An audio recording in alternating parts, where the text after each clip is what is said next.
Did you always dream about sipping cocktails at your favorite holiday destination while your bank balance increases? Like putting in no effort but still earning money? Yeah, guys, that's what we call passive income. When your money will make more money for you. But how? Well, that's what we're going to talk about. Today, I will tell you the magic of dividends and how you can make $1,000 per month from these dividends, how much money you need to invest in order to make $1,000 per month, and what good stocks/ETFs to invest in. So make sure you watch till the end.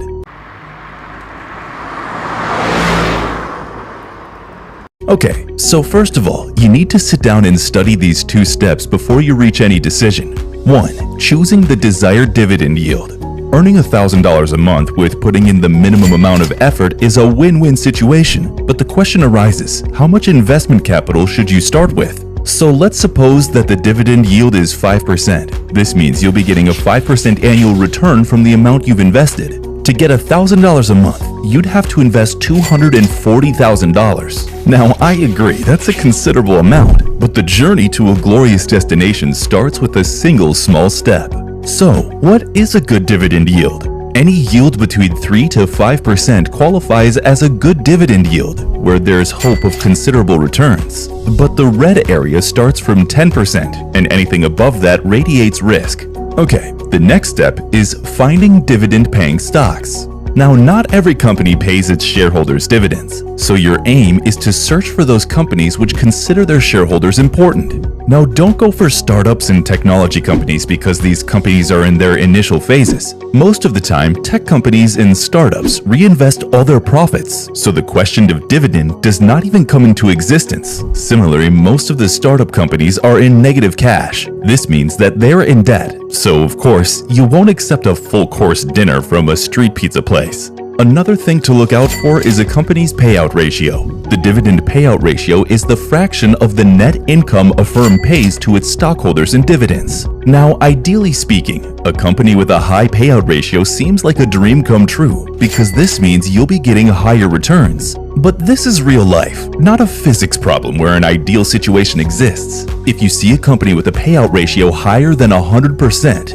this is a red flag as big as the Chinese Communist Party.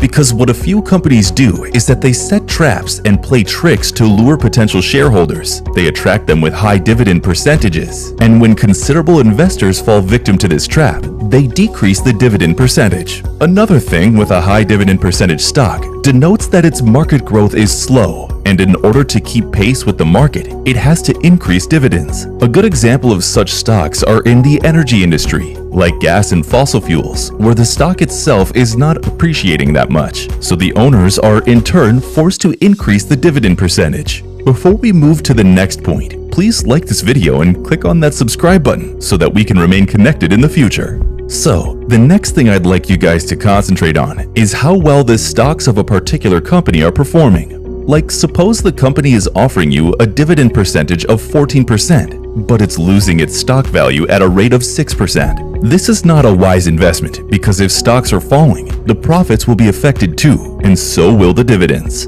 Guys, reaching the $1,000 per month dividends milestone is a huge achievement, and once you do so, I assure you that things will become easier and more exciting because you'll see the power of compound interest come into play. You can reach your retirement goal easily as well. So, either you have to do full-fledged research or wait. We'll share some examples of good dividend ETF stocks with you.